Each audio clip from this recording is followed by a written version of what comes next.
আজকে কথা বলবো কক্সবাজার জেলার রাম উপজেলার ঐতিহ্য রামকোট বনাশ্রম বৌদ্ধবিহার নিয়ে।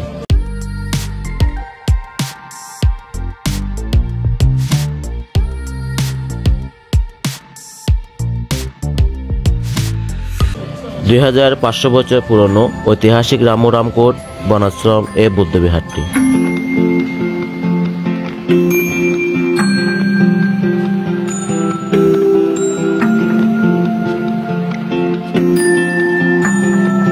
সম্রাট অশোক বুদ্ধের 84,000 ধর্মবাণীকে বুদ্ধ জ্ঞানে প্রতীক রূপে বুদ্ধের অস্থি সম্মিলিত 84,000 চত্ব স্থাপন করেছিলেন, যার মধ্যে রামুর এই চত্বটি। আজকের ভিডিওতে থাকছে কখন কিভাবে রামুর এই বনাশ্রমটি প্রতিষ্ঠিত হয়েছিল এবং এর ইতিহাস ও ঐতিহ্য।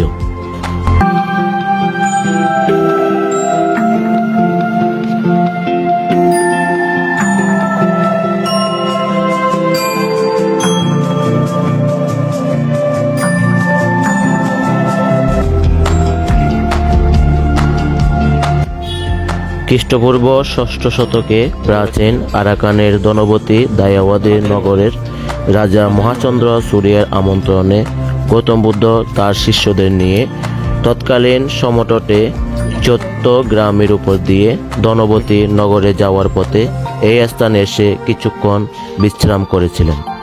তখন তার প্রধান সেবক আনন্দস্তবীকে উদ্দেশ্য করে বলেছিলেন ভবিষ্যৎবাণী, হে আনন্দ, পশ্চিম সমুদ্রে পূর্ববর্তী ধনবতী নগরের প্রবল শেষে আমার বক্ষাস্থি স্থবিত হবে। তখন তার নাম হবে রাং।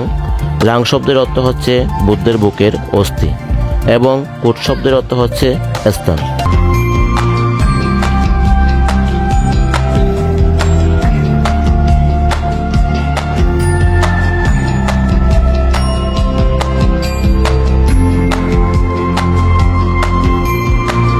সম্রাট অশোক বুদ্ধের 45 বছর ব্যাপী 84,000 ধর্মবাণীকে বুদ্ধ জ্ঞানে প্রতীক রূপে বুদ্ধের অস্থি সম্মিলিত 84,000 চত্ব স্থাপন করেছিলেন, যার মধ্যে অন্যতম রামুর এই চত্বটি। পরবর্তীতে খ্রিস্টপূর্ব 308 অব্দে আরাকান রাজা চন্দ্রজ্যোতি কর্তৃক বুদ্ধের উক্ত বক্ষাস্থি সাদা পাথরে 6 ফিট উঁচু বুদ্ধের বিম্বের মাথায় সমযোজিত করে বুদ্ধের বিম্বটি স্থাপন করেন। সময় বিবর্তনে রামকোট এর অস্তিত্ব বিলীন হয়ে যায়। পরে 1930 খ্রিস্টাব্দে শ্রীলঙ্কার পুরোহিত জগৎজ্যোতি মহাস্থবির রামকোট বৌদ্ধ বিহারটি সংস্কারপূর্বক পুনঃপ্রতিষ্ঠা করেন।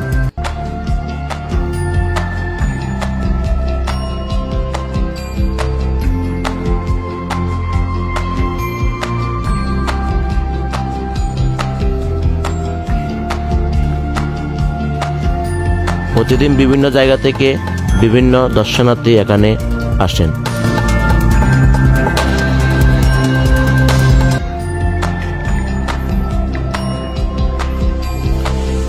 এটি একদিকে যেমন তীর্থস্থান, তেমনি অন্যদিকে পর্যটকদের জন্য ইতিহাস জানার একটি প্রধান আকর্ষণ। বর্তমানে এই প্রতিষ্ঠানের প্রধান পরিচালক হিসেবে দায়িত্ব আছেন শ্রী জ্যোতিষেন মহাতেরো। আজকের ভিডিওটি এখানে শেষ করতে যাচ্ছি। এখনো পর্যন্ত আমার চ্যানেলটা যারা সাবস্ক্রাইব করেন নাই তারা সাবস্ক্রাইব করে দিবেন।